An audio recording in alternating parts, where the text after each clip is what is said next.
अजीज दोस्तों, अस्सलाम वालेकुम, नमस्ते, सत श्री अकाल, जय जिनेंद्रा, गुड आफ्टरनून, जय झूलेलाल।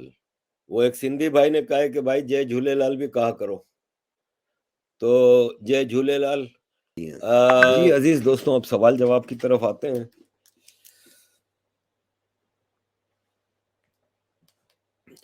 कुमार सत्यम जी, नमस्ते सर, हकीकत टीवी यूट्यूब चैनल के बारे में कुछ बताइए। क्या वो आर्मी की ही चैनल है? पता ही नहीं भाई, हकीकत टीवी चैनल मुझे नहीं पता किसका है भाई। मैंने कभी देखा भी नहीं है और इसके बारे में कोई खास चीज सुनी भी नहीं है। अभिनाग जी नमस्कार, कैसे हैं भाई? तो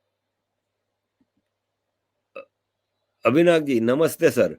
being a Sunni Muslim, do you consider Shias, Ahmadiyyas, Islamist and Dawoodi Bohras as Muslims? I want your personal opinion. भाई साहब, मैं किसी को मजहब के तराजू में नहीं तोलता। मैं मेरा धर्म ह्यूमैनिटी है, और ह्यूमैनिटी से करीब तरीन अगर कोई धर्म है तो वो सनातन है। मैं सब इंसानों को ह्यूमैनिटी की नजर से देखता हूँ। कौन शिया है, कौन सुन्नी है, कौन इस्माइली है, कौन बोरा है, कौन हिंदू है, कौन क्रिश्चियन है, कौन यहूदी है, कौन बुद्धिस्ट है, मुझे इससे परवाह ही नहीं है। मेरे लिए क्राइटेरिया, बैरोमीटर अच्छा इंसान होना है। बाकी आप अपने घर में बैठ के अपने जिसकी पूजा करना चाहें करें भाई, उससे मुझे कोई गर्ज नहीं है। मैं बहरहाल अपने आप को एक सनातनी मानता हूँ।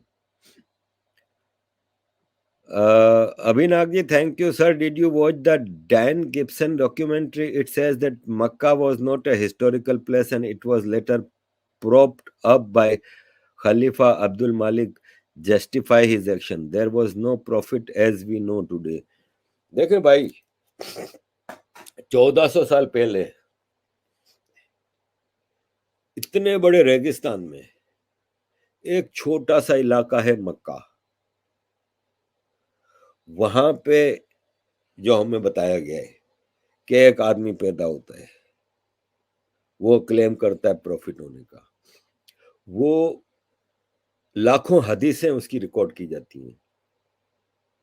आपको 1400 साल पहले की इतनी डिटेल्ड हिस्ट्री तो दुनिया में कहीं नहीं मिलेगी, जो कि डेवलप वर्ल्ड थी।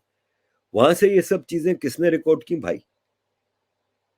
कहां से आई वो चीजें? वहां तो कोई जाता ही नहीं था भाई। दुनिया में 1400 साल पहले ट्रेड खाली या ट्रैवलिंग जो होती थी, घोड़े ऊंट पे होती थी ना। और वो कौन जाते थे? ट्रेडर जाते थे, कि वो उनकी ट्रेडिंग के लिए जहाँ पे इलाका होता था ट्रेडिंग वाला, वहां पे जाते थे। वहां सऊदी अरब में कौन जाएगा भाई मक्का में खजूरें लेने के लिए? और क्या था? दूसरा, मक्का इज नॉट ए पोर्ट। मक्का से 80 किलोमीटर दूर जद्दा पोर्ट है, अगर कश्तियों में भी कोई जाए तो जद्दा से 80 किलोमीटर दूर है मक्का। घोड़े पे बैठ के या ऊंट पे बैठ के, वहां तो ऊंट चलते थे, घोड़े भी इतने नहीं चलते थे। कई हफ्तों का सफर करके मक्का कोई क्यों जाएगा? तो वहां की हिस्ट्री रिकॉर्ड कैसे हुई? दूसरा, वहां पे एजुकेशन नहीं थी, तो हिस्ट्री कैसे रिकॉर्ड हुई? प्रॉफिट खुद लिखना पढ़ना नहीं जानते थे, पूरा कुरान आ गया।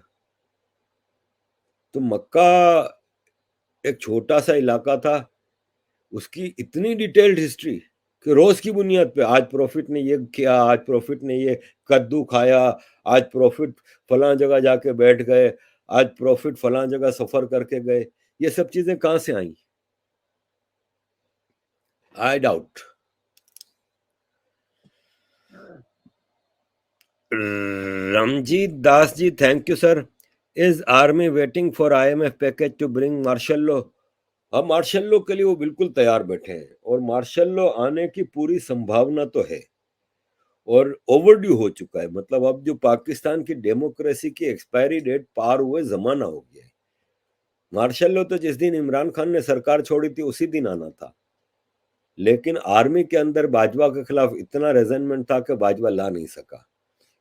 अब ये भाई साहब आया है, तो मार्शल लॉ के लिए कुछ कंडीशंस अभी रखी हैं शायद अमेरिका ने, और अमेरिका भी हालात को देख रहा है, क्योंकि अमेरिका ने जिस दिन गो हेड कर दिया उस दिन मार्शल लॉ आ जाएगा।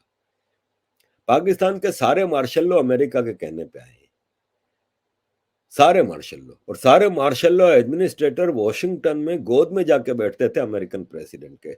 इतना मान सम्मान आज तक पाकिस्तान में किसी डेमोक्रेटिक लीडर को नहीं मिला जितना अयूब खान को मिला, जियाउल हक को मिला और मुशर्रफ को मिला। आपको याद ही होगा, अयूब खान कैनेडी और जॉनसन के जो प्रेसिडेंट थे उनकी बीवियों के साथ रक्स करता था और यूं यूं करता था प्रेसिडेंट को। सोच सकते हैं आप कभी पाकिस्तान जैसे भिखारी मुल्क का, लेकिन उनका ब्लू आइड बॉय होता था। फिर जियाउल हक, कार्टर ने कितने $100 बिलियन का हिसाब किताब किया, फिर कार्टर गया, रेगन आया, बाकायदा दावतें होती थी व्हाइट हाउस में जियाउल हक की, हर दूसरे दिन पहुंचा हुआ होता था। और अमेरिका के क्या नाम था, जॉर्ज शुल्ट्ज, फॉरेन मिनिस्टर, वो साल में 4 बार 5 बार पाकिस्तान आता था। कभी डेमोक्रेटिक पीरियड में आपने देखा कि अमेरिकन कोई आया हो? क्लिंटन नवाज शरीफ के दौर में आया था पाकिस्तान 2 घंटे के लिए, इंडिया जा रहा था वो कई दिनों के लिए विद फैमिली। तो फैमिली, हिलरी क्लिंटन और इसकी बेटी चेल्सी क्लिंटन इंडिया पहुंच गई, पाकिस्तान नहीं आई। ये रास्ते में 2 घंटे के लिए रुका खाली ऑर्डर्स देने के लिए। लेकिन जियाउल हक के दौर में, फिर मुशर्रफ, किसको याद नहीं है कि वो टेक्सास में अपनी पर्सनल स्टेट में अपनी गाड़ी में मुशर्रफ को लेके घूमता था बुश। तो पाकिस्तान में मार्शल लॉ अमेरिका के लिए आते हैं, उसमें आर्मी खूब फायदे उठाती है। तो अब आप देखिएगा बहुत जल्द आसिम मुनीर, पाकिस्तान का चीफ मार्शल एडमिनिस्ट्रेटर, बाइडेन का मेहमान होगा, रोज बाइडेन के पास जा रहा है, रोज सेक्रेटरी ब्लिंकन अमेरिका से पाकिस्तान आएगा, जरा इलाके में जंग को फैलने दे, बिल्कुल मार्शल लॉ आएगा, ओवर ड्यू है। Aditya Agarwal ji, thank you Aditya ji. 2 short questions. First, should India intervene? Will India intervene? भाई साहब कुछ ज्यादा ही शॉर्ट हो गया। इंटरविन कहाँ, पाकिस्तान में? तो अगर पाकिस्तान में इंटरविन करने का कह रहे हैं तो शुड इंडिया इंटरविन? नो।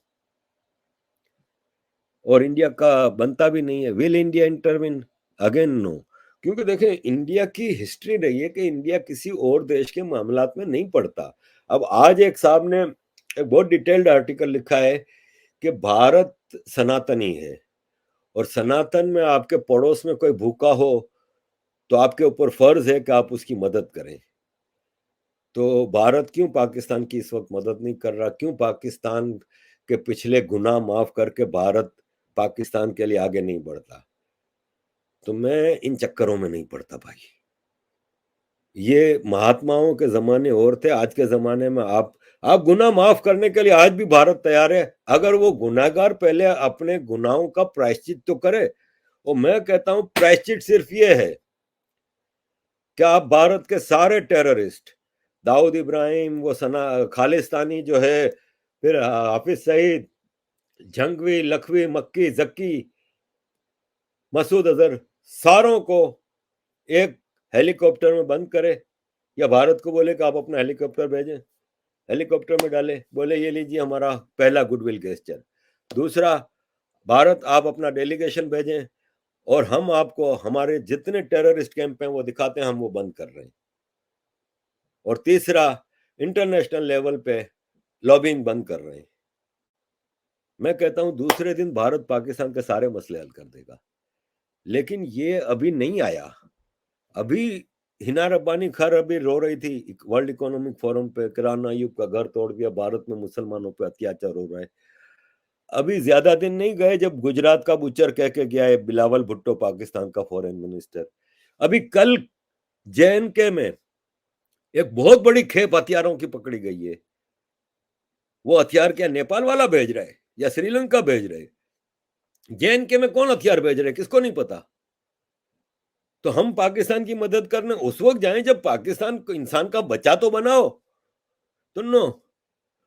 और इंटरविन करके हम अपने हाथ गंदे क्यों करें? जो अपनी मौत मर रहा है उसको हम मारने की क्या जरूरत है? एक आदमी है, चोर है, डाकू है, रेपिस्ट है, जानी है, हरामी है, वो पकड़ा जाता है पब्लिक से। अब पब्लिक इसको ठुड्डे मार रही है रोज, आज वो डंडा मार रहा है, ठुड्डे मार रहा है। तो मुझे क्या जरूरत है मैं बीच में पढ़ूं, अपनी मौत मर रहा है हरामी साला, मरने दो, हमें इंटरवीन करने की कोई जरूरत नहीं। आई होप आदित्य जी आपने यही पूछा होगा कि पाकिस्तान के मामले में इंटरवीन करने का। IHC channel, thank you bhai. How are you after a long time? Just seeing you because I had my papers, I was very busy so I could not attend your live, my papers are done. IHC जी आपके लिए मेरी नेक ख्वाहिशात हैं। मैं उम्मीद करता हूँ आपके पेपर अच्छे गए होंगे। I am very fine. Life goes on, up down चलता रहता है, हमारा चलता है, लेकिन ये है कि I am okay. Abhinag ji thank you. कल एक इंटरव्यू में क्रिकेटर सुहेल खान बोला कि वो कोहली का बाप है। उससे पहले पाकिस्तान क्रिकेट बोर्ड से निकाला हुआ अब्दुल रज्जाक बोला कि बुमराह तो शाहीन के आसपास भी नहीं आता। क्या बोलेंगे आप? देखें, कहां कोहली और कहां Suhail Khan.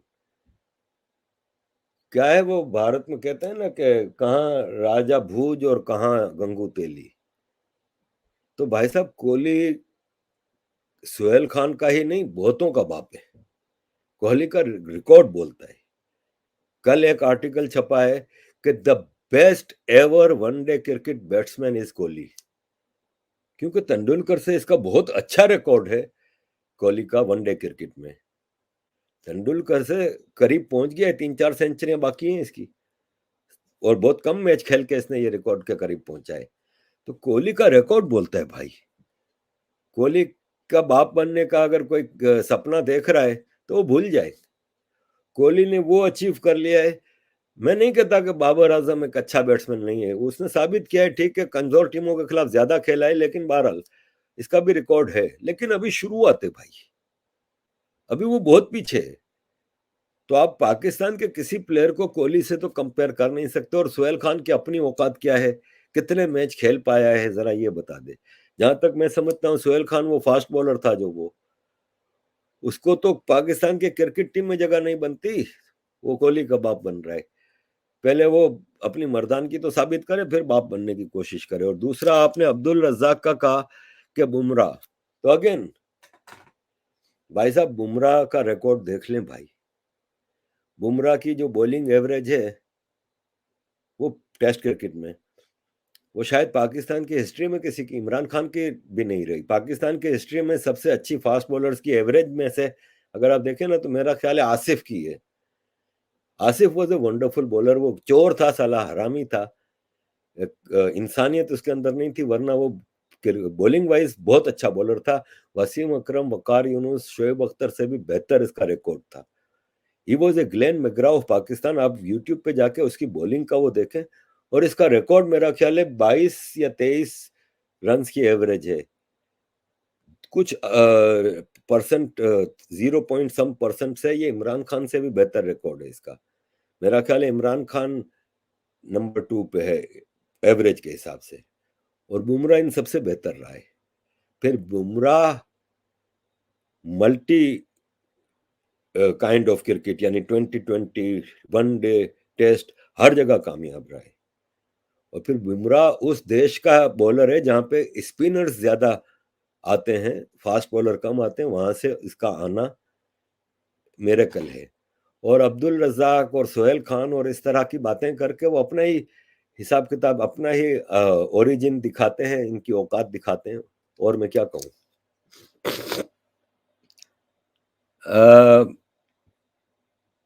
Rishikesh Haridas ji thank you. Please can you explain hawala transaction system. देखिए, हवाला ट्रांजैक्शन सिस्टम है ना, 2 किस्म के। एक तो हवाला ये है कि मैं यहाँ पे काम करता हूँ लंदन में या दुबई में या कराची में, सऊदी अरब में। मेरे माँ बाप मेरे पैसों का इंतजार करते हैं हर महीने। मैं $1000 कमाता हूँ, $500 उनको भेजना है। बैंक से बेहतर रेट मिलता है हवाले से। तो मैं हवाले वाले के पास जाता हूँ, उसको कहता हूँ कि भाई ये मेरा एड्रेस है पाकिस्तान में, मेरी माँ को ये $500 भेज दे। तो हवाले वालों को, जो बड़े हवाला वाले होते हैं ना, उनका पाकिस्तान में, इंडिया में, हर जगह, हर शहर में नेटवर्क होता है। तो वो मुझसे $500 दे के मुझे कहता है इतने रुपए तुम्हारे घर पे मिल जाएंगे, पाकिस्तान में या इंडिया में जहां भी है। और वो फिर अपने नेटवर्क, सपोज इंडिया में है तो दिल्ली में हेड ऑफिस है, या पाकिस्तान में है तो कराची में हेड ऑफिस है, वहां पे वो भेज देगा कि हाँ भाई ये गांव है, ये एड्रेस है, ये फोन नंबर है, इतने रुपए उधर भेज दो। तो रोज शाम को वो लिस्ट अपने हेड ऑफिस भेज देता है। फिर हेड ऑफिस से वो हर शहर की लिस्ट उन शहरों में अपने नुमाइंदे के पास पहुंच जाती है, और फिर वो पर्सन उनको फोन कर देता है, या यहाँ पे हवाले वाले ने जिसने भेजे हैं उसको फोन नंबर दे देता है कि फलां शहर में, आपके शहर में इस नंबर पर उसको बोलोगे 2 दिन बाद कांटेक्ट कर ले। तो इस तरह उनका कांटेक्ट हो जाता है, उनकी माँ आके वो $500 का रुपया लेके चली जाती है। ये तो एक छोटा हवाला हुआ जिससे सरकारों को इतना फर्क नहीं पड़ता। बहरहाल बैंक से मिलता है तो सरकारों को फॉरेन एक्सचेंज मिलता है, हवाले के जरिए वो फॉरेन एक्सचेंज नहीं मिलता। दूसरा एक हवाला है करप्शन का। उसमें ये होता है कि मुझे याद है जब मैं 99 में बेल्जियम में रहता था, तो मेरी जो बीवी है उनका एक रिश्तेदार है खानानी एंड कालिया। उनका पाकिस्तान में सबसे बड़ा मनी एक्सचेंज का नेटवर्क था। तो अभी मेरी शादी या मंगनी नहीं हुई थी, लेकिन ये मेरे पास आता था, हमारी मेमन कम्युनिटी का था। तो वो मुझे अक्सर मेरी दुकान पे ही, ऊपर घर था मेरा, तो मेरी दुकान पे ही एक दिन के लिए आता, ठहरता, सुबह चला जाता। तो उसका बड़ा हवाला का नेटवर्क था। तो मैं इससे पूछता था कि एक दिन जैसे वो एम्स्टर्डम आया था तो फोन किया कि आ सकता है मिलने के लिए। तो मैं चला गया था, गाड़ी में 2 घंटे का रास्ता है। तो मैं इसके होटल में गया तो छत तक यूरो की थप्पियां थी। तो मैंने कहा इतना पैसा? तो कहता हाँ कलेक्शन करने आया हूँ ना। तो होता ये था कि यूरोप से जो पैसा जमा होता था सबका, जैसे मैंने भेजा, उसने भेजा, ये भेजा, तो पैसा तो यहाँ जमा हो रहा था, वो यहाँ से कलेक्ट करता था। मैंने कहा अब इसका करते क्या हो? कहता है ये फिर करप्शन का पैसा होता है ना, जो जैसे पाकिस्तान में किसी आर्मी जनरल को यहाँ प्रॉपर्टी खरीदनी है तो उसको यहाँ पे $1 मिलियन चाहिए या यूरो चाहिए, तो उनको यहाँ से डिलीवर करता हूँ तो रुपया पाकिस्तान में मिल जाता है। तो मैंने कहा तुम मुझे समझाओगे ये हवाला सिस्टम में तुम्हारा फायदा क्या है? कहता है यहाँ से जो पैसा भेजता है उस पर हम 1% चार्ज करते हैं, वहां से जो पैसा भेजता है उस पर भी हम 1% चार्ज करते हैं, लेकिन वहां से जो करप्शन का पैसा भेजता है मिलियंस ऑफ डॉलर के हिसाब से या लाखों डॉलर में, उसको हम 16% चार्ज करते हैं। और कहता है मेरा सबसे ज्यादा पैसा कनाडा जाता है, ये 90s की बात बता रहा हूँ। कहता है सारे पाकिस्तान के आर्मी जनरल्स, पॉलिटिशियंस कनाडा में इन्वेस्ट करते हैं, आज कनाडा में कॉलोनियां बनी हुई है। तो दिस इज हवाला सिस्टम। जो करप्शन का पैसा है ना उस पर ज्यादा चार्ज करता है हवाला वाला, और उनका नेटवर्क बड़ा बारीकी से फैला हुआ। तो उसने मुझे कई बार बोला कि आरिफ यार तुम हवाला का काम करो मेरे साथ मिलकर, मैं तुम्हें 25% शेयर दूंगा जितना भी कमाएंगे। लेकिन मैंने एक चीज शुरू से गुत्थी से बांध के रखी थी। जिस दिन मैं यूरोप आया था, मुझे एक आदमी ने बड़ी पते की खूबसूरत बात बताई थी। उसने कहा था कि यूरोप में रहना है ना, तो अगर तुम कानून नहीं तोड़ोगे ना तो तुम बहुत अच्छे रहोगे, वरना कानून तोड़ोगे ना तो आज नहीं तो 10 साल बाद, नहीं तो 20 साल बाद तुम कहीं ना कहीं पकड़े जाओगे, फिर वो 20 साल का हिसाब देना पड़ेगा। तो मैंने कभी यहाँ पे कानून नहीं तोड़ा। छोटा मोटा जैसे कभी रॉन्ग पार्किंग कर ली, उसका जुर्माना आ गया, वो सब। जैसे अभी मुझे, आपको याद होगा, मैंने बताया था 2-3 महीने, पिछले महीने की बात है, कि मैंने नजला साफ करके टिश्यू पेपर फेंका था तो 200 पाउंड का जुर्माना आ गया था। ये छोटी मोटी चीजें सही, बाकी मैंने हमेशा कानून के, तो मैंने उसको मना किया। आपको पता है उसके साथ क्या हुआ? फिर खाना नहीं निकालिया। 2 भाई थे, जुड़वा भाई थे, जावेद और अल्ताफ। जावेद को मुशर्रफ पीरियड में पकड़ लिया, नहीं जरदारी के पीरियड में, जरदारी के पीरियड में पाकिस्तान आर्मी ने उठा लिया। उसका सारा माल खा गए आर्मी वाले, इसके घरों से मिलियंस ऑफ डॉलर और निकले थे, सब खा गए। पूरे पाकिस्तान के गांव गांव में इसकी ऑफिस थी, सब बंद। आज नहीं है खाना नहीं कालिया मनी एक्सचेंज, नहीं है पाकिस्तान में। ये पाकिस्तान का सबसे बड़ा मनी एक्सचेंज होता था। इसको उठा लिया जावेद को, और अल्ताफ भाग गया था, दुबई में था, भाग गया था। जावेद को उठा के इसका वो हाल किया अंदर, कि उसने कई बार अंदर ब्लेड से अपने आप को काट के खुदकुशी की कोशिश की। और फिर इसको पैरोल पे कुछ दिनों के लिए छोड़ा तो बिल्डिंग से छलांग लगा के इसने खुदकुशी कर ली। और इसका जुड़वा भाई अल्ताफ फिर दुबई से भाग के अमेरिका चला गया, फिर अमेरिका में भी सुधरा नहीं तो हवाले का काम कर रहा था। तो इसको टेररिस्टों की, अल-कायदा की मनी लॉन्ड्रिंग में अमेरिका में पकड़ा। आज से 10 साल पहले की बात है। मैं बेल्जियम में था, 10-11 साल हो गए, और वो 27 साल की सजा उसको हुई थी अमेरिका में। अब पता नहीं अंदर ही है कि बाहर।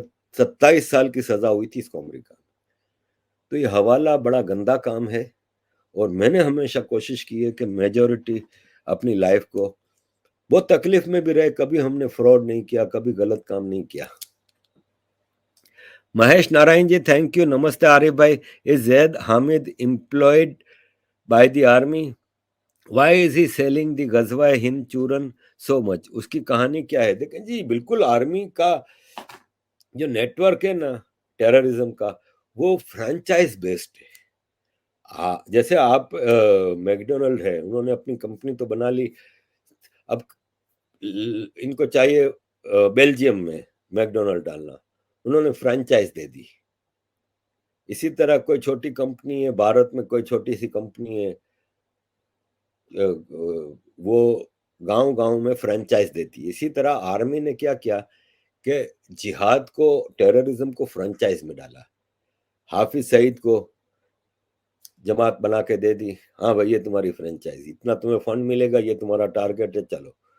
इस तरह बहुत ब्रांचेस बनाई, लश्कर जंगवी, जमात-उद-दावा, लश्कर तैयबा, हरकत मुजाहिदीन, जैश मोहम्मद, और ऑर्गेनाइजेशंस बनाई। इसी तरह ये जैद हामिद उसी प्रोडक्ट का एक हिस्सा है। उसके पास एक फ्रेंचाइज है, ये अफगानिस्तान में जंग जिहाद में जाता था, खुद तो कम जाता था, मरवाने के लिए लोग भेजता था। ये रिक्रूटर था, जिहादी रिक्रूट करता था। तो ये अफगानिस्तान से, फिर जब अफगानिस्तान में खत्म हुआ मामला और ये पाकिस्तान आया, तो ये कश्मीर के लिए रिक्रूटमेंट करने लगा। और कश्मीर का जिहाद तो गजवा हिंद पे ही चलेगा ना भाई, इंडिया में जितना भी करना है। तो अब मोरलेस इसका काम वो होता है ना, एक एडवाइजर या एक प्रोपेगेंडा मशीन, वो है। तो ये बिल्कुल आर्मी की एक फ्रेंचाइज है।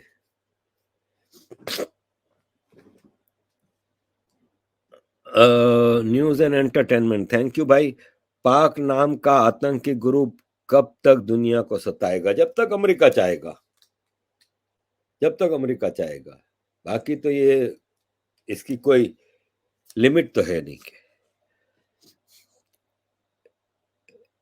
करणदीप, आई लव यू भाई, लव यू टू भाई, and thank you very much Karan भाई। IHC चैनल, थैंक यू भाई। Some people believe that the breakup of Pakistan can be a threat to India. What is your opinion on this? Pakistan is a threat to India. Breakup will not be a threat to India. Bangladesh अलग हुआ, बांग्लादेश कभी भारत के लिए threat नहीं बना। वहां के हिंदुओं के लिए मसले हुए, ठीक है, वो अलग बात है। उसमें भी भारत की उस वक्त की सरकारों ने अगर बुद्धि से काम लिया होता तो शायद ना होता। लेकिन बहरहाल, तो पाकिस्तान तो थ्रेट भारत के लिए है, लेकिन थ्रेट से मतलब ये नहीं है कि वो भारत का कुछ उखाड़ लेगा, लेकिन पंगे करता ही रहा है ना। लेकिन छोटे छोटे सिंधु देश, बलोचिस्तान होंगे, और भारत इनको शुरू से अपने सर्कल में ले। सर्कल से मतलब उनको कॉलोनी नहीं बनाए, लेकिन उनके साथ ऐसे ताल्लुकात क्लोज रखे, तो मैं समझता हूं कि वो भारत के लिए, वेस्टर्न भारत का बॉर्डर है ना पाकिस्तान, वो बड़ा अच्छा हो जाएगा। और फिर तालिबान है ना, वो ठीक है, शरिया वरिया की बात करते हैं, लेकिन मैं समझता हूँ अब तालिबान है ना, वो एक्सपेंशनिस्ट नहीं, पहले भी नहीं थे, अब भी नहीं है। तो फिर क्या होगा कि भारत का पंजाब से अगर थोड़ा बहुत पाकिस्तानी पंजाब से पंगा रहता भी है, तो उनका बॉर्डर अफगानिस्तान और पाकिस्तान दोनों होंगे, तो इतना ज्यादा पंगा नहीं कर सकेंगे। और सिंधु देश और Balochistan can be buffer zone. तो नहीं, भारत के लिए ये ब्रेकअप ऑफ पाकिस्तान थ्रेट नहीं होगा। Doctor MPC, Namaste Arif ji, why don't Pakistani concentrate on decentralizing food and gas production with solar powered shipping, container based vertical farms and biogas production from human animal waste? अरे भाई, आप ये सब बातें कर रहे हैं, इनको अलिफ बे भी नहीं पता। हमारे लीडर एक तो काबिल नहीं, दूसरा ऑनेस्ट नहीं। बाहर से गैस आएगी तो किकबैक मिलेगी ना, बाहर से एनर्जी आएगी तो किकबैक मिलेगी ना। यहाँ पे अगर हम सोलर एनर्जी और दूसरी एनर्जी लगा देंगे, अगर लोकल प्रोडक्शन हो जाएंगी, तो किकबैक कहाँ से मिलेगी? एक बार ही मिलेगी। अब जैसे हमारे में जब मेयर था तो जमशेद टाउन में कोई प्रोग्राम होता था तो डेकोरेशन सेंटर होता है, उससे फिर देग ले दी जाती थी, कुर्सियां ली जाती थी, टेंट लिए जाते थे, बर्तन लिए जाते थे। को हमारा टाउन का कोई प्रोग्राम होता था, हर बार किराए पे लेते थे। तो मैंने अपने ऑफिसर्स की मीटिंग में कहा, मैंने कहा यार आप इतना महंगा महंगा किराए पे लेते हो, एक बार इन्वेस्टमेंट करो और खरीद लो टाउन का। हर महीने में 2 प्रोग्राम होते हैं, कभी ईद मिलादुन नबी का है, कभी मुहर्रम का है, कभी इसका है, कभी ईद का है। हर बार आप ये किराए पे लेते हो, इतना पैसा जाया होता है, एक बार इन्वेस्टमेंट करके खरीद लेते हैं टाउन के लिए। बोला सर किस दुनिया में रहते हैं? वो आधा सामान तो अगले दिन ही खाली हो जाएगा, गोडाउन में से चोरी हो जाएगा, किसको पकड़ोगे आप? और 2 महीने बाद वो पूरा गोडाउन खाली हो जाएगा, सब चोरी हो जाएगा। तो किकबैक उसमें मिलती है जब आप हर महीने मंगवाते हो। ये जो आप बात बता रहे हो ना, ये मोदी जैसा लीडर हो ना उसके लिए होती है, जो अगली नस्लों का सोचता है, देश का सोचता है। जो अपने खानदान का, अपने खजाने का सोचेगा, वो ये चीजें नहीं कर सकता। ऋषिकेश हरिदास जी नमस्कार, थैंक यू। कैसे हैं ऋषिकेश भाई जी? Thoughts on Saad Rizvi and diplomat Abdul Basit comment. देखें, अब्दुल बासित है ना, वो चाइना में भी शायद एम्बेसडर रहा है और शायद इंडिया में भी रहा है। ऐसी स्ट्रेटेजिक जगहों पे आर्मी का ही बंदा जाएगा, तो उसके कमेंट्स आर्मी के कमेंट्स हैं। वो हमेशा एंटी इंडिया रहेंगे और उनसे आप अच्छाई की, भलाई की कभी उम्मीद नहीं कर सकते। रहा सवाल साद रिजवी, किसका बेटा है भाई? खादिम गालवी का। जो बाप से सीखा है वही बोलेगा ना कि आपको कर्जा वापस करने की क्या जरूरत है। यही खादिम रिजवी ने कहा था ना कि जो कर्जा मांगता है उसको बोलो इंटरेस्ट तो हम नहीं देंगे भाई, सूद हमारे मजहब में हराम है, बाकी पैसा जब होगा तब देंगे। कोई बदमाशी करे तो ओए गौरी आया, ओए हतफ आया। ये खादिम रिजवी के बयान थे। वो ये भी यही कह रहा था परसों कि जिसको आपको पैसा चाहिए, एक हाथ में कुरान लें, एक हाथ में एटम बम लें, पहुंच जाएं स्वीडन, बोलो जी पैसा दो। यानी एटमिक धमाके की धमकी दे रहे हैं। अब एटम बम वगैरह है नहीं पाकिस्तान के पास, ये मैं आपको बता दूं, खाली ढकोसले हैं। इनको अगर एटम बम चलाना पड़े ना तो 5 महीने तैयारी करनी पड़ेगी, तो रेडीमेड नहीं है। तो खादिम रिजवी के बेटे साद रिजवी के बारे में क्या बात करनी। Rajbir ji thank you very much. If food crisis get worse in Pakistan, you think a lot of people will try to cross the border? What India should do to stop that? देखो, इंडिया ने भारत और पाकिस्तान के जो border हैं वो mainly LOC से आप चलें कश्मीर से तो फिर आता है राजस्थान, पंजाब, सिंध, गुजरात, शायद मिलता है कि नहीं, बहरहाल बॉर्डर है, रास्ते बहुत हैं क्रॉस करने के, और इन्फिल्ट्रेशन इसी तरह होती है। खासतौर पर राजस्थान वाली साइड पे रेगिस्तान है, कितना आप कंट्रोल करोगे? अब ये एक भारत ने बहुत सख्ती की हुई है। जेएनके में इन्फिल्ट्रेशन क्या कम हुई है? बिल्कुल कम नहीं हुई है। ये भारत की आर्मी की सख्ती है। और आजकल टेक्नोलॉजी का दौर है ना, ड्रोन से, सीसीटीवी से, सैटेलाइट से चीजें वॉच आउट होती हैं। तो I don't think it will be easy to cross so easily. Punjab का बॉर्डर वैसे ही सख्त है, पाकिस्तान इंडिया के पंजाब का, तो वो ठीक है, गांव गांव मिलते हैं लेकिन बहुत सख्त है।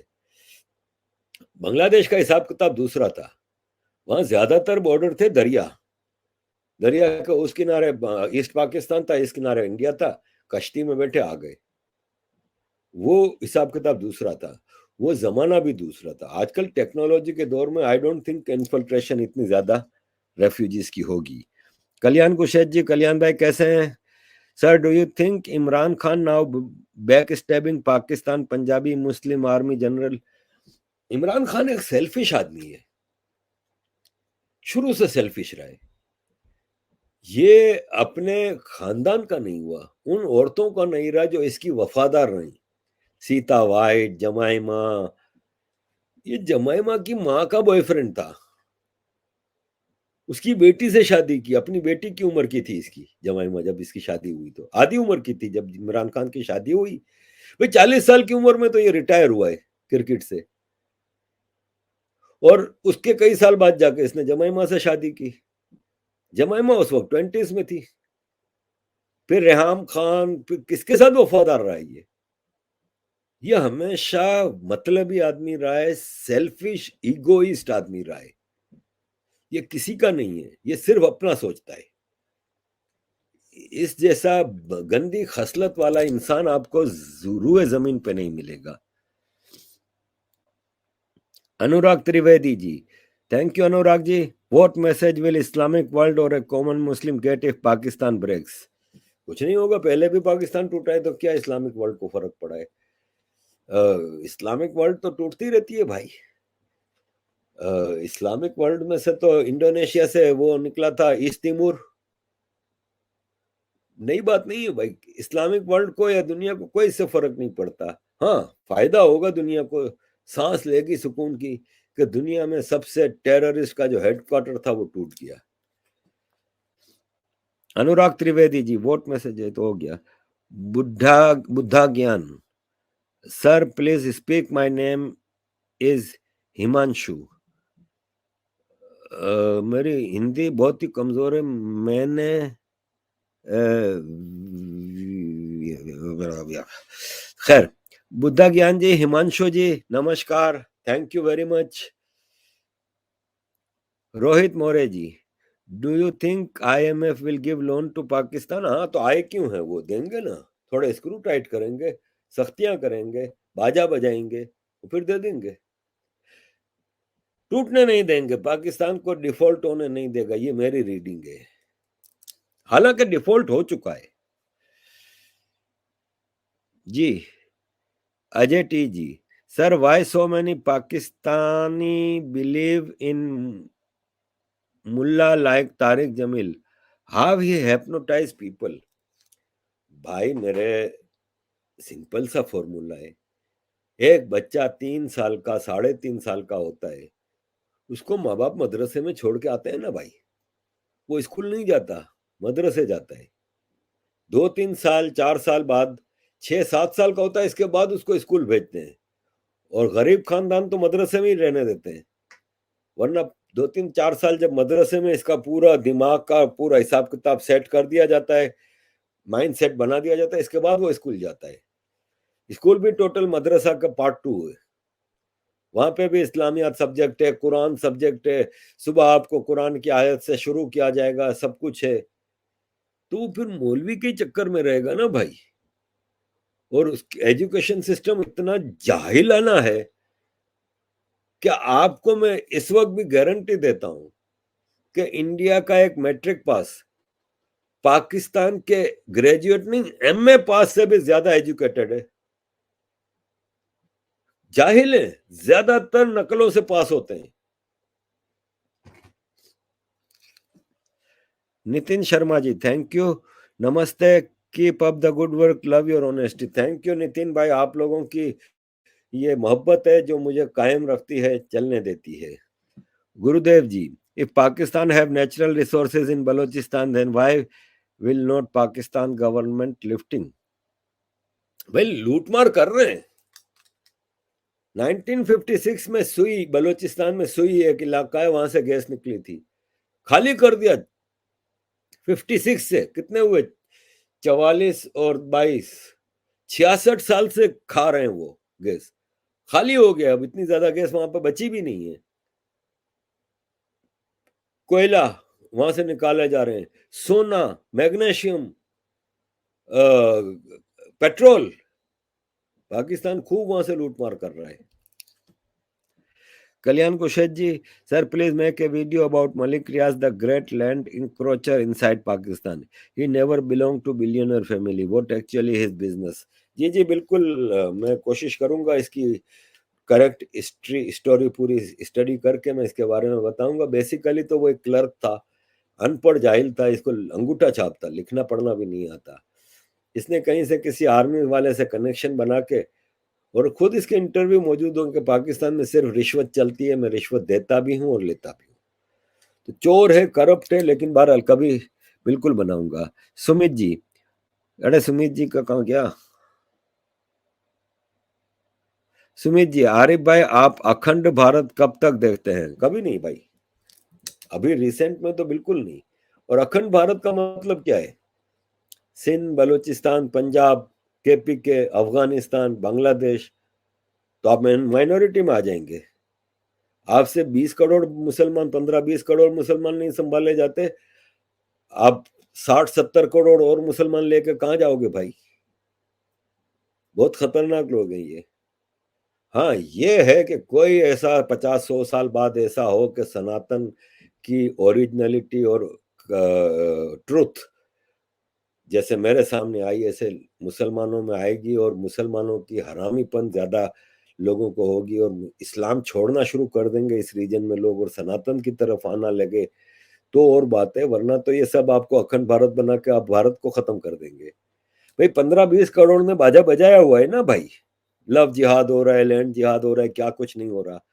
तो आप सोचें कि 45 करोड़ तो पाकिस्तान और बांग्लादेश के हो गए, फिर अफगानिस्तान, बर्मा, इधर उधर, अगर आप ये सारे मुसलमान 50-60 करोड़ मुसलमान और ले लोगे तो आप तो माइनॉरिटी में आ जाओगे। वैसे 100 करोड़ अगर हिंदू है तो उसमें आधे से ज्यादा तो सेक्युलर है, मुसलमान सेक्युलर नहीं होता भाई। कृत कोहली जी, थैंक यू कोहली भाई। अजीज दोस्तों, 1.5 घंटा हो गया है, और मैं समझता हूँ कि काफी अच्छा रहा प्रोग्राम। ये आखिरी सवाल ले लेते हैं, फिर अगले हफ्ते। श्रीजीत मेनन जी, Pranam sir, don't you think for Baloch or Sindhi movement to be successful should run under one single leader instead of different political parties or tribes like East Pakistan under Mujibur Rahman? बिल्कुल सही कहा आपने, और लेकिन वही मजबूरी है कि पाकिस्तान आर्मी यहाँ पे कामयाब है इनको डिवाइडेड रखने में, और कोई 25 बलोच ऑर्गेनाइजेशन है, हालांकि 3 कबीले लड़ रहे हैं ज्यादातर, तो बुकटी, मेंगल और मरी, उनमें भी कितनी ब्रांचेस बनी हुई हैं। अब बलूचिस्तान अगर एक लीडर की जैसे मुजीबुर रहमान था होता, तो मैं समझता हूँ अब तक आजाद हो चुका होता। मैं आपको अंदर की बात बताता हूँ। बस जब 73 में शायद शिमला मुआहिदा होता है और 93,000 फौजी भारत से पाकिस्तान वापस आते हैं, तो उनके पास काम नहीं था, तो भुट्टो ने बलूचिस्तान में ऑपरेशन शुरू कराया और एयर बम्बार्डमेंट कराई। किसके खिलाफ ऑपरेशन हुआ तो पता है? मरी और मेंगल कबीले के खिलाफ। और उस वक्त चीफ मिनिस्टर बलूचिस्तान कौन था पता है? नवाब अकबर बुगटी। और मरी और मेंगल कबीलों की मुखबरी बुगटी खानदान ने की थी। ये रिकॉर्ड पे चीजें हैं, मैं अपनी तरफ नहीं कह रहा। भुट्टो के साथ बुगटी की बहुत अच्छी दोस्ती थी, बाद में इख्तिलाफात हुए, बाद में इख्तिलाफात हुए। फिर जियाउल हक ने आके एमनेस्टी डिक्लेयर की, तो ये सारे मरी और मेंगल कबीले के लोग वापस आए थे। तो बलोच को आर्मी ने हमेशा डिवाइडेड रखा। फिर बेनजीर भुट्टो जब प्राइम मिनिस्टर बनी, तो again Nawab Akbar Bugti became chief minister Balochistan. ये और बात है कि बेनजीर भुट्टो ने बलूचिस्तान में कुछ महीनों के बाद नवाब अकबर बुगटी को हटा के गवर्नर राज लाए थे, लेकिन अदालत ने फिर रिस्टोर कर दिया था नवाब अकबर बुगटी को। और फिर इसके बाद बुगटी साहब को रियलाइज हुआ कि ये पंजाबी हमारे लुटेरे हैं, दोस्त नहीं है, क्योंकि बुगटी साहब के इलाके में से सुई में से गैस निकली थी। तो उनको एहसास हुआ बाद में, तो फिर वो अपने पुराने दोस्तों नवाब खैर बख्श मरी और अताउल्ला मेंगल, सरदार अताउल्ला मेंगल साहब के साथ मिले, और फिर तीनों ने मिलकर जद्दोजहद शुरू की। बहुत बात की बात है। और मैं ये रिकॉर्ड पे है, मैं अपने तौर पे नहीं कह रहा, कि 70s, अर्ली 70s में भुट्टो ने जो बलूचिस्तान में ऑपरेशन किया था, उस वक्त चीफ मिनिस्टर बलूचिस्तान नवाब अकबर बुगटी थे, और बुगटी साहब भुट्टो के साथ थे उस वक्त। बाद में तो वापस अपने दोस्तों के साथ मिले, और मुशर्रफ के खिलाफ बुगटी साहब ने जान दी, उन्होंने प्रायश्चित किया अपनी गलती का। और बुगटी साहब का पोता बरामदाग बुगटी, नवाब खैब बख्श मरी के बेटे से उनकी बहन की शादी हुई है, यानी बुगटी साहब की पोती नवाब खैर बख्श मरी की बहू है। अब तो दोनों गुजर गए, लेकिन उनके बच्चों में आपस में बड़ी अच्छी कोऑर्डिनेशन है, और वो है। तो हाँ, डिवाइडेड रखा है बलोच मूवमेंट को। आज कोई एक दूसरे के साथ बात करने को तैयार नहीं। खान ऑफ कल्लात है, वो इनसे बात नहीं कर रहा, हरबियार मरी है, वो उनसे बात नहीं कर रहा, ये उनसे बात नहीं कर रहा। ग्राउंड पे जो ग्रुप लड़ रहे हैं वो अपने अपने तौर पे लड़ रहे हैं। तो ये बदकिस्मती है। यही चीज सिंध में, एक साईं जीएम सैयद थे, एक जीए सिंध तहरीक थी। आज जीए सिंध तहरीक के कई हिस्से हैं। जसमम है जीए सिंध मुत्तहिदा महाज, जसकम है जीए सिंध कौमी महाज, जसकम बशीर कुरैशी ग्रुप है, जसकम आरएसआर ग्रुप है। यानी आरएसआर, एक अब्दुल वाहिद आरएसआर होते थे, उनका ग्रुप। यानी जीए सिंध के ग्रुप बने, उन ग्रुप के जो भी जसकम बनी, तो जसकम के कई ग्रुप बने, और ये भी आपस में किसी से मिलने को तैयार नहीं। फिर एक वर्ल्ड सिंध कांग्रेस है, जो नॉन वायलेंट मूवमेंट चलाती है गांधी जी के उस पे, जो इंटरनेशनल लेवल पे सारा काम करेगी, कॉन्फ्रेंसें करेगी, ग्राउंड पे वो कुछ नहीं करते। जो ग्राउंड पे लड़ रहे हैं वो अलग है। यानी सिंध में भी डिवाइडेड मूवमेंट है। तो बदकिस्मती है। पख्तूनों में भी यही है, पीटीएम है, एएनपी है, फिर पख्तून जो पॉलिटिकल लीडरशिप दे दी है पीटीआई को। 10 साल से वहां पे केपीके में उसकी हुकूमत थी। इसके अलावा फजलुर रहमान अपना स्टेक लाते हैं, जमात इस्लामी अपना स्टेक रखते हैं उधर। सिराजुल हक जमात इस्लामी का अमीर पख्तून है। फजलुर रहमान का लीडर ऑफ ओपोजिशन केपीके में इमरान खान की असेंबली में फजलुर रहमान का था। एएनपी बाचा खान की हमेशा पख्तूनों की आवाज रही। फिर पीटीएम आजकल के दौर में चल रही है, पख्तूनों को डिवाइडेड रखा है, सबको डिवाइडेड रखा है। एक मुहाजिर लीडर अल्ताफ हुसैन यूनाइटेड थे, उनके आज 50 ग्रुप बना दिए। बदकिस्मती है। Rishika Saridas ji, thank you sir. Thoughts on Pakistani YouTuber Shakeel Afsar. Shakeel अफसर नाम जहन में आ रहा है, आजकल काफी चल रहा है। क्या नाम, क्या किया था इसने, इस वक्त जहन में आ नहीं रहा भाई। शकील अफसर की हिस्टोरी। हर हर महादेव। जब से मोदी राज में इंडिया स्ट्रांग हुआ है, चाइना, वेस्ट, यूएस की इकोनॉमी डाउन हुई है, आपका क्या मानना है? जी जी, पिछले कुछ सालों से वेस्ट की इकोनॉमी तो तबाह बर्बाद हो गई। चाइना की नहीं हुई है, ठीक है। चाइना अब जैसे अगले साल की प्रेडिक्शन भारत के लिए 6.2 है, तो चाइना के लिए भी 5.2 है। तो चाइना का इतना फर्क नहीं पड़ा। फिर चाइना इतनी बड़ी इकोनॉमी बन चुकी है भाई। We have to live in realisation कि आज भी चाइना भारत आबादी में बराबर है, लेकिन चाइना का जो वो है इकोनॉमी, वो भारत से 3-4 गुना बड़ी है अभी भारत। तो देखो, मसला ये है कि चाइना को डेंग जियाओपिंग ने आज से 40-50 साल पहले डेवलप करना शुरू किया। 80s में जाके इन्होंने अपनी इकोनॉमी को फुल फ्लेज हॉर्स पावर लगा के डेवलप किया, और 90s के बाद ये जिम बढ़ते गए। तो आज जो चाइना की इकोनॉमी इतनी ह्यूज है वो है। भारत तो 2014 में तो आजाद हुआ है। 2014 Bharat was not existing in on international level और इकोनॉमिक लेवल। सॉरी टू से, भारत एक फारिग इकोनॉमी थी, पोटेंशियल को दबा के रखा हुआ था। जो आज भारत इतना तेजी से आगे बढ़ रहा है, ये 7-8 सालों में बढ़ा है। तो गिव सम टाइम। ये सब इकोनॉमिस्ट की, सब इंटरनेशनल एनालिस्ट की रिपोर्ट है कि भारत की सेंचुरी है। भारत का पोटेंशियल निकल के जो सामने आया, और जिस तेजी से ये 7 साल चले हैं, अगर इसी तरह, इसी रफ्तार से, इसी पोटेंशियल के साथ आगे बढ़ेंगे, तो 15 साल बाद भारत विल बी डिफरेंट, और 30 साल बाद तो Bharat will be leading the world. IHC. Some people believe that that breakup of Pakistan can be a threat. I am talking about nuclear bombs. What is your opinion? नहीं नहीं नहीं नहीं, nuclear bomb Pakistan के control में नहीं है, nuclear bomb America के control में है. और मैं तो शुरू से कह रहा हूं कि न्यूक्लियर थ्रेट पाकिस्तान खाली धमकी देने के लिए रखी हुई है, बाकी कुछ नहीं है.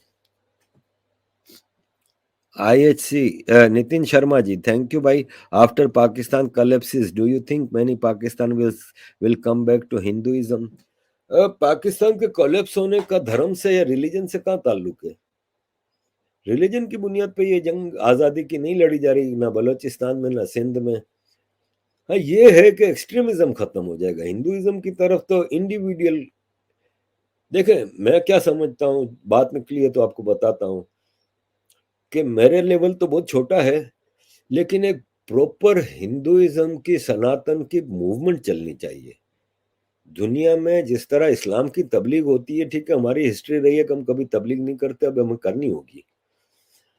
हम ये नहीं कि इंडिविजुअली एक एक आदमी के पास जाके कि तुम हिंदुइज्म कबूल कर लो, ये कर लो, वो कर लो, क्योंकि Hinduism is totally different than Islam. इस्लाम में तो वहां पे कलमा पढ़ ले तो मुसलमान हो गया, आगे साला जिंदगी भर साला चोर रहो, कुछ भी रहो, तेरे सारे गुनाह माफ. हिंदुइज्म में ऐसा कुछ नहीं है ना, क्या आप जी कोई कलमा पढ़ लो तो आप हिंदू हो जाओगे. Hindu is a philosophy of life. तो उसके लिए हमें अपनी फिलोसॉफी को, सनातन फिलोसॉफी को बहुत ज्यादा मार्केटिंग करनी होगी, तो जाके ये मासिस की तरफ जाएगा. तो इसके लिए एक बड़ा काम है. मेरी ख्वाहिश तो है कि मैं करूं, लेकिन मेरे मजबूरियां आपको पता ही है. Sumukh ji, thank you. Bilawal gender doubted, why? देखें, ये घटिया चीजें हैं जो पाकिस्तान में शेख रशीद ने चलाई हुई हैं. इससे क्या फर्क पड़ता है? इसका मतलब आप अगर कह रहे हैं कि बिलावल क्या है, ट्रांसजेंडर है, तो आप ट्रांसजेंडर की बेइज्जती कर रहे हो ना, कि वो इंसान नहीं है क्या? इससे क्या फर्क पड़ता है? ट्रांसजेंडर, आज मैंने उस दिन कहीं पढ़ा था, भारत में कोई पायलट बन गया है तो अमेरिका में क्या क्या कर रहे हैं भाई. तो ये चीजें गलत हैं. बिलावल की जेंडर, उससे आपको क्या लेना, या किसी को क्या लेना? ये शेख रशीद इस तरह की बकवासें करता रहता है. I don't buy it. ये गलत चीजें हैं, ये घटिया म्यार है. इस घटियापने पे हमें नहीं जाना चाहिए. अजीज दोस्तों, 1.25 घंटे हो गए, मुझे अभी 2-3 और भी कुछ काम है, तो अब मैं आप लोगों से इजाजत चाहूंगा. Thank you very much. बहुत लंबा सेशन किया मैंने, कोशिश की, अगले हफ्ते और कोशिश करेंगे लंबा करने की, लेकिन अब आपसे इजाजत चाहूंगा. थैंक यू वेरी मच अजीज दोस्तों. Keep supporting. जय हिंद, जय श्री राम.